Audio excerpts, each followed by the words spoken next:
After 18 attempts, Chelsea we have finally got a clean sheet away from home. The first under Maresca's reign. It was tough. That was a difficult 3 points today at multiple times. Well, I say at multiple times for the entirety of the 90 minutes virtually. Did not look like scoring, did not think we were going to come away with the 3 points. Welcome back to the Two Blues podcast and another live match reaction, the first live match reaction back after the international break. It is good to be back, and apologies for the little hiatus. Obviously, it gets quiet around international breaks. We did watch drop an episode of Loan Watch yesterday, so if you haven't watched that, go back and watch that, breaking down where all of the Chelsea loanees are for the 24-25 campaign. But back in the Premier League, back on winning terms, 3 points back on the board. And if Tottenham win tomorrow, with enough goal difference, we could finish the weekend above Arsenal. 4 games played in the Premier League, 2 wins, a draw, and a loss to Manchester City. A lot of people, I thought, were overreacting prior to the international break. I know that Crystal Palace and our performances on the whole haven't been scintillating. They haven't been blowing people away. And today, again, far from a top performance, far from a winning performance, far from a performance from a team that we can expect to challenge for the Premier League. You know, this sort of team, this sort of performance week in, week out is not going to go toe-to-toe with an Arsenal, with a Liverpool, with a Manchester City. And even though they will drop points like Liverpool did today, over the course of 38 games, if we play with that as our average, if that is the level that we are playing to over 38 games or playing to as an average this season, we're going to be far from the Champions League spot. We're going to be far from that top 4. And we're not going to make it as far as we want to in domestic cup competitions in the European and the Conference League. We're not going to do as well as we need to do over an extended period of time if we play like that. And we looked a little bit thin on the ground today. You know, you take the right back out of the equation, you take a centre mid out, 2 positions there in Enzo Fernandez and Malo Gusto or Reece James, whatever way you want to look at it. 2 positions that we were not at full strength today. And you could really, really tell that the disharmony at the back. I mean, it looked clunky at times. I love Colwill. I think Fofana was poor today. Fofana had a very, very mistake-strewn game today. But that whole defense, again, looked clunky. And fantastic for them to get a clean sheet. Like I said, first clean sheet in, 18 games. First away clean sheet in 18 games, which is absolutely nuts to think that we haven't kept a clean sheet away from home in 18 games. But the main focus of today, because like I said, it wasn't a game of too many positives, and we're going to be here for a long time if we talk about negatives. But Jaden Sancho, what a beautiful sight, because you know how many people were tuning into this performance just for a hate watch and just to see him go 001. I'm pretty sure Sky Sports gave him the man of the match. He came on and changed the game. And we were saying in the first half, look, I love Pedro Neto. I think he's a great player. Still very, very early days in his Chelsea career. And by no means am I going to turn around and say he should be ousted. But we are in a situation where we are blessed to have 4 or 5 players fighting for those 2 positions out wide. 4 or 5 players that are more than capable of holding down a first teamer starting position at a top level in Jaden Sancho, João Felix, Christopher Nkunku, Pedro Neto, Cole Palmer, Madueke. We have so many options in those front 3 positions. And if Jaden Sancho is going to come in and make an impact like that, start him next week. Start him next game. We've kind of got 6 games now before we have to really buckle down, and we've got some really tough games back to back. But we've got a kind of a run of 6 games here where we can tinker a little bit with the squad and we can try out a few different things. And Jaden Sancho, off the back of that 45 minutes today, 100% I'd have him in the starting lineup next week. On the other side, I'd have him on the left with Jackson up. Oh, I'd have Nkunku up top, actually. I think Nkunku showed today why you need to play him. And I think if we don't play Nkunku, he is understandably going to get a little bit miffed. I think a player of Nkunku's quality, you saw, and similar to his goal today was similar to his goal against Liverpool in that cameo appearance last season where he came on. The game was down and out. We were looking to him for inspiration. He was kind of a last throw of the dice. Ball got sent into him in the box, and he was able to turn on a sixpence in between 4 defenders, somehow wiggle it out, and somehow squeeze it into the corner. And He has the technical ability, and I love Nicholas Jackson. I think he's going to have a great career at Chelsea. I think last season was a success, and he is a potentially a big part of this team. But Christopher Nkunku is so difficult to admit, so difficult to overlook. You look at the quality of a player like Christopher Nkunku, and we know that we're going to have to manage his minutes and look at him. We're going to have to be conservative in terms of what we expect from him, in terms of minutes, in terms of goals output. Everything we're going to have to manage very, very carefully. As a player with a track record of horrendous injuries, long-term injuries, and recurring injuries as well. So we know what we're dealing with. We know what the problems are that we're going to have to face with Nkunku. We just have to manage him correctly. I have no doubt you could throw Nkunku into a team. It's kind of akin to João Felix in the Potter Lampard era. João Felix and Enzo Fernandez were the highlight of that team, were the best part of watching that team, because they had quality that shone through. You know, the whole team who were there for the long term, who understood what it was and what it meant to be Chelsea. They were down and out. You know, they understood the club was in a dire strait. But João Felix was out there having fun, and a player of his technical ability was able to come in there and shine and give us a new dimension, an added little bit of flair in that attacking third. And that's what I see Christopher Nkunku doing now. He's kind of got to a situation where he's spent the first season of his career at Chelsea after a marquee move, you know, being our big signing for 60 mil. He spent what was it, 18 minutes he played in the Premier League? Might have been a little bit more than that, but he played barely anything. He didn't play a full 90 minutes in the Premier League last season, didn't get the opportunity, and it kind of looked, with the transfers that we've made this summer, kind of looked like he might have been overlooked or might have been forgotten about. We might have said, look, we've made the investment, hasn't paid off. If and when he's fit, fantastic, but we are no longer banking on him. We're no longer seeing him as that marquee signing, as that focal point, that player to build around. That is very much now Cole Palmer, which I don't think anybody can dispute. I don't think Christopher Nkunku can sit here and say that he has contributed more than a player like Cole Palmer, who by his standards had a fairly quiet game today. But Christopher Nkunku has those moments, has the ability. Players with this level of technical ability, with this level of footballing talent and ability, it doesn't just go away. You know, it's not something that you have to just switch on and off, because it is on all the time.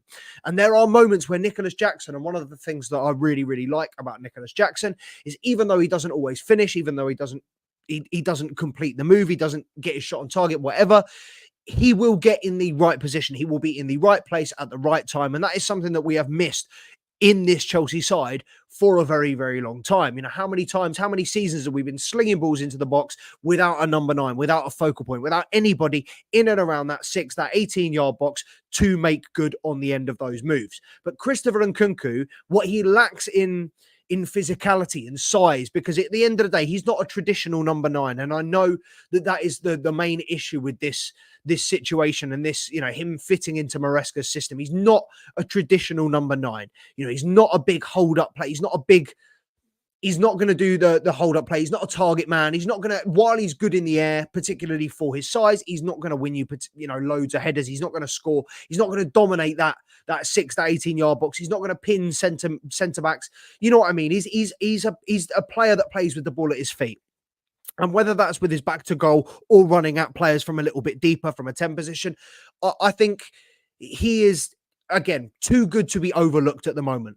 And I think it's a very difficult situation for Enzo Maresca. But whoever he disappoints, he's going to be disappointing 2-3 players. That is just a fact of this Chelsea squad, that the players, the manager, the fans, everybody involved with the team, we are going to have to accept that there are going to be some players on a weekly basis, and sometimes more consistently, that are going to be extremely disappointed. But Christopher Nkunku, I feel, is a player of far too much quality to be freezing him out and to be putting him on the sidelines. And while I can be a little bit miffed, a player like Carney Chukwuemeka that's been frozen out and that isn't playing, you can kind of look at that and go, there are 3-4 other players that fair enough. While I'm a bit pissed because I do think he's a great player, there are arguments for 3-4 other players. Christopher Nkunku, however, I don't think you can compare him to too many.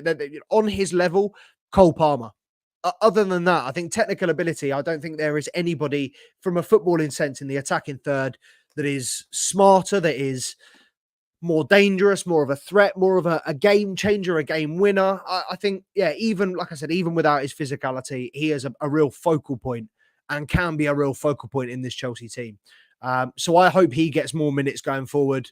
Great to see him doing the balloon celebration. It's a great celebration, but come on, man. Serviette, and Bournemouth away. We're mocking it a little bit, bearing in mind that we've just been dug out by Bournemouth for 85 minutes. But yeah, you know what it is, man. Jaden Sancho, the game changer. I want to know if there's any Man United fans. I doubt there are, but if there's any Man United fans in the chat, let us know. And if you watch the game, let us know what you thought of Jaden Sancho and if this was a different Jaden Sancho to what you saw at Manchester United. Because for me, it definitely looked like he was playing with a point to prove. He definitely looked like a player with an agenda. He looked like a player that knew, right, I've got to knuckle down here and have the best 45 minutes of my life. Otherwise, I'm going to get absolutely slandered on Twitter for the next week and a half. And I'm so glad that he went out there and quelled that. He got his assist first game. Not even, for the assist, for the stat, whatever it is. It's just to alleviate that pressure, to go in and have that 45 minutes after the time that he's had at Manchester United. Unbelievable for him now to go on to step up. I'd be surprised if he doesn't start next week. I think start him on that left side with Palmer on the right and Nkunku in the middle. You look at this Chelsea front line, and you could rotate any three of them and you could have a dangerous front line. But Sancho, Palmer, and I mean, obviously at this point you're taking out Madueke, which you could argue is slightly unfair. But Christopher Nkunku coming in and scoring today, Jaden Sancho coming in and having the impact that he had. He looked confident. He looked like the Jaden Sancho that was at Borussia Dortmund. He wanted to take players on every time. He looked to square up his man, looked to either take him down the line. It was either he was facing him up and beating him, or he was playing a perfect little slip ball into Cucurella, who definitely helped him. It definitely helped him having someone on the over or the underlap to, give him an extra option to slide him in. But I think the passing, the weight of passing, the intelligence of the passes as well, the assist, we can't overlook how much of an intelligent pass that was from Jaden Sancho. And while Christopher Nkunku got a little bit of luck in the box from the way that it fell to him, when you have that much talent and when you have that much quality, a great pass, a great turn, a great finish, sometimes you're going to get little bits of luck that go for you. And a lot of the time, I think not just today, but in the last few seasons, it hasn't gone for us. Today, I think it did go for us, but testament to the quality of the players. And when you knock, that is what happens. And Bournemouth, I've got to say, Bournemouth deserved, I think, a point out of today. I think Chelsea, to say that we deserved a win, a clean sheet, probably not fair, because we did look at, the defence again. I'll get onto it a little bit because I don't want to be too negative about, another win today and a positive, a clean sheet, 3 points, a lot of positives to take from today. But it was far from a glamorous 90 minutes. It was far from the ideal performance, particularly against a Bournemouth side that, didn't have Kepa, the keeper. They've lost Solanke. Evan Nilsson hasn't got up to speed yet. Fofana, as I kind of alluded to earlier, I was probably the weakest point in that back line for me. I wasn't very happy with him. Disasi as well. I wanted Achimpong to play today. Look, I highly rate Achimpong and I like Disasi, but on the right, he's like a bus, bro. He's like a bin truck. He's like a lorry, man. He's like a HGV, bro. That geezer cannot turn. He's like a crocodile, bro. You get taught that crocodiles can hit 25, 30 kilometers an hour, whatever, when they're running straight. But as soon as you ask a man to turn, as soon as you ask a man to zigzag, agility of a fucking dumper truck, bro. The geezer is just... Listen, when he's bombarding down the right wing, as long as he's running in a straight line, it's fine. But Disasi he doesn't have the agility to turn in circle, he's not equipped to be dealing with these quick wingers, man. He's definitely a centre back. And I don't really know. At times I was thinking, what do we do? What move do we make? Because we either take off a centre half and, push forward and go all out attack, or you swap someone for Tosin or Benoit Badiashile, who have been in arguably the worst form of their lives in recent months. Luckily, Tosin came on today and was superb. I've got to give credit where credit's due. I thought Tosin Adarabioyo sorted that defence right out. And while I do rate Fofana, while I do rate Colwill, again, together today, looked like they were playing against each other at times. And I think Cucurella was a little bit too gun-ho today, but I can't really complain about him. Didn't really make many mistakes. Disasi, looked right out of plumb. I do not know what he was doing today. Looked really out of sync with the rest of the defence. Hopefully, that's kind of one of those, ease him back into the team, see how he gets back into full match fitness, give him 2-3 games and he'll be back up to his level. But yeah, for me, far from his best today. Tosin Adarabioyo, who I've been very, very critical of in recent weeks. Great to see him coming in and having a calming presence, a strong impact on this Chelsea side. I think he was very, very positive. And yeah, I think it's having a player that I mean, obviously it's crazy to say at 26 years old, he's the most experienced player in the back line, but he was brought in to be the Thiago Silva replacement in terms of his stature at the club and his status as the older centre back for them to lean on and to rely on in terms of the experience. It was good to see him come in and have that effect today. But again, this defense, they've had 2-3 weeks to work on it in the international break. And still, while we've got the clean sheet today, that was largely down to Robert Sanchez. We let 15, 20 shots through. We let a lot of half chances, a lot of full chances through again today. And when we go up against a better team in 5-6 games, when we play against the Liverpools, the Man Cities, the Arsenals, the Uniteds, they are going to punish us if we let those same mistakes happen. So it's something that we are going to have to address. Real quick, guys, make sure to like, comment, subscribe to the channel if you're not already. Quite a few people watching. Please, guys, make sure to like. It does really, really help us. We're going to be dropping loads of consistent content, not just myself, but also Mr. Two Blues Charms. He's going to be dropping an episode every week, as well as our Loan Watch. Go check that out. But, guys, please like the channel. We're going to jump into the comments very quickly as well. Lemon, appreciate you joining, my bro. Good to see you after nearly a decade, man. And again, it's a Chelsea win. You climb out the woodwork, but I can't complain today. Rosemary, you're not wrong, bro. Sancho was on fire. I hear that, man. Man of the match, if I'm not mistaken. Everybody, bro. Everybody, exact Lemon, Rosemary, Cat Lego, and a Proud Nugget. All 4 comments in the row. Sancho and Tosin as well. I hear you, man. We've just been talking about Tosin. But Sancho, flowers to Sancho today. Right back. Come on, guys. Talk to me in the comments. This right back situation, what do we do? I mean, we've got to hope that Gusto's back next week. Looks like Reece James is going to be out for a little bit longer. But what do we do at right back when Gusto's not fit? Because it's not like we can go out and sign a third choice right back for our 2 injury-prone right backs. We have 2 brilliant right backs. I'd argue 2 of the top 5 right backs in the Premier League when they are fully fit. But we haven't seen Reece James fully fit and at the top of his game for the best part of 2 years now. And Malo Gusto, while I love him, he was a little bit injury prone last year and he's 21, 22 years old. It's not a great start. And we can't be, relying on these players if they're not going to be there week in, week out. You look at the team 2004, 2005, you look at those players, they were there week in, week out. Every single week, the back 4 was the same. John Terry Carvalho, Paulo Ferreira. Who was at left back? Was it Gallas? Gallas some years. Gallas was 2003. Who was the left back in 2004? That's going to do my fucking head in. Whoever it was the same. We had the same team. It was Makelele, Lampard, Essien. You had Gronka, Good Johnson, Damien Duff, Joe Cole. Every player was the same. They knew their roles. It was very much plug and play. And we've seen so much chopping and changing due to form, due to injuries. Every single week there's a different change. And obviously 2 more illness-related absences today, and Enzo Fernandez and Dewsbury Hall. Dewsbury Hall doesn't get anywhere near the first team for me, so that's not a concern. That's not something I'm thinking about. But Enzo Fernandez, realistically, I think does get in the first team. I think he's a fantastic deep line playmaker. I think when he's played and utilised in the correct role, I don't think there is many better if any distributors in the Premier League, if not Europeans, top leagues. I think he's a fantastic player. But yeah, we saw how 2 changes, like I said earlier, a right back and a centre mid. You take those 2 players out of our system, and it really, really disrupts us. So it'll be interesting to see how we line up next week. Obviously, yeah, we'll be there for that as well. I'm sure before that, we're going to be bringing you some sort of full weekend review, or maybe we'll do some sort of North London Derby episode tomorrow if Charms is off work. I'll see what his schedule is saying. But for now, guys, make sure to like, comment, subscribe to the channel. Guys, please drop us a like. And you know what? While there are about 30 people watching, I've been saying for a while that I'm going to be giving one of our subscribers a free Chelsea training shirt. So if you want to be in with a chance, I'd subscribe now because I'm going to pick it live.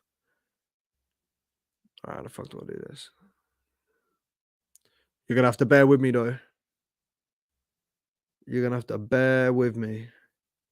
So I'm going to pick a subscriber randomly.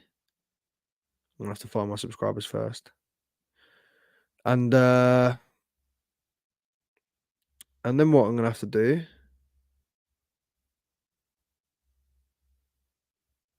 How the fuck do I find this?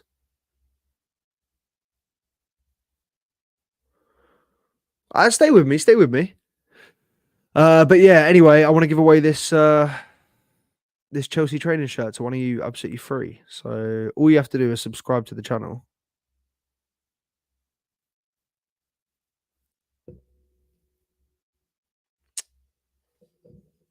How to view my subscribers on YouTube.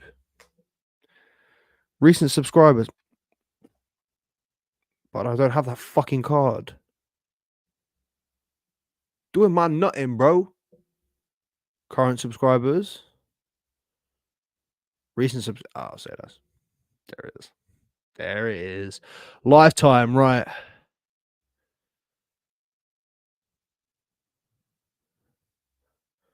Who are we going for? Right. We got to pick a random one. Only include users who have made their subscription public. All right. Rows per page, 50. We're going to go on page. Someone pick a number. Who's watching? Is someone watching? Right. Someone pick a number between 5 and 10. First number in the comments gets it. Someone pick a number between 5 and 10. Quick. I'm going to be doing another one of these soon as well. We're going to be giving away loads more shit. But right now, let me show you what I'm giving away as well. 8, right. Oh, no, wait. I probably said 10. Right, we got 10. This is what I'm giving away. And guys, I'm going to be giving away loads more of these in the future. I'm going to be doing a lot more giveaways, but this is what I'm giving away. A brand new, look, still got the tags on. It's size medium, slim fit, Nike, Chelsea training top. You know the training tops are always pegging on the kits. Right. Proud Naga said page 10. All right. We are on page 2. Page 3. Page 4. Page 5. Page 6. Page 7. All right. Someone pick a number between 1 and 10. Next comment wins it. After Mazin. I don't know if Mazin's comment's new. Pick a number between 1 and 10 to be in with a chance of winning this Chelsea training top. Ah, shit. Do it quick. 7. All right. I saw 7. 7 first. We're giving away this Chelsea training top. Subscribe if you haven't already. Last chance.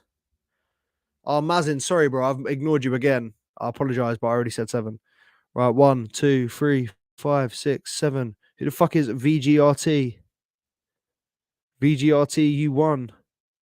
Yo, I am trying to get 100 subs. Who the fuck is this? Igor Gravicious. All right. Oh, this motherfucker better live in the UK. Can I check if these people live in the UK? Right. How the fuck do I message this guy? All right, I'm going to have to put a post up or something on the channel, but at VRGT, if you're watching, you just won. If not, I'm going to have to redo it on the Instagram. But yeah, you just won. Congratulations. You just won this this t-shirt for free. Congratulations. I will contact you VRGT on the YouTube. But make sure to, if you follow the Instagram as well, then you'll be up to date with all of the giveaways and stuff, and it's much easier for me to do it through the Instagram as well. So go and follow the Instagram at Two Blues Podcast, on a TikTok as well. Follow that. I'm going to be trying to drop my short tonight. You know, the work rate don't stop. Come on. But yeah, man, Gabriel joining us just in time, just before we clock off. What are you thinking, bro? How do you rate today's performance? Little bit techie. We made it just about. Quality shone through. Seems like everyone's a big fan of Sancho. I'm glad he's proved Man United's already. Proving Man United fans wrong already. Although obviously it will take him a little bit of time to redeem himself. You know, one good 45-minute cameo performance on his debut won't against Bournemouth. You know, not really enough to sell us on the whole package. But start as you mean to go on, man. And Jaden Sancho has done exactly that. But I'm going to wrap it up there because, yeah, like I said, got to do the short. We will be back potentially tomorrow. Easy about really easy. Good penalty save. I mean, he shouldn't have clattered Evan Nilsson and absolutely fucking clotheslined him with his knee, but yeah, fair play. Good penalty saves, some great saves today. We wouldn't have kept a clean sheet if it wasn't for Robert Sanchez. So fair enough. Credit where credit's due. Still don't rate him. Still think Petrovic is better. Still think Jorgensen's better. But yeah, fair enough. He did all right today. But yeah, make sure to like, comment, subscribe, please, guys. Just hit that like button. Really, really helps us. We're looking for us. We're still not monetized after a year and a half. Charms and I are really looking to professionalize this to boost this channel up. So guys, please watch this video in its entirety. Make sure to go and watch our Lone Watch episode as well. Drop us a like, comment, subscribe to the channel, please. It really does help us. And like I said, at Two Blues Podcast on the Instagram and the TikTok.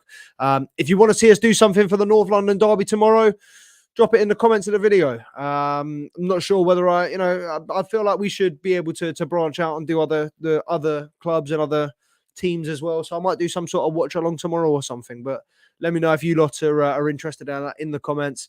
But otherwise, yeah, like I said, appreciate everybody tuning in, and we will see you very, very soon.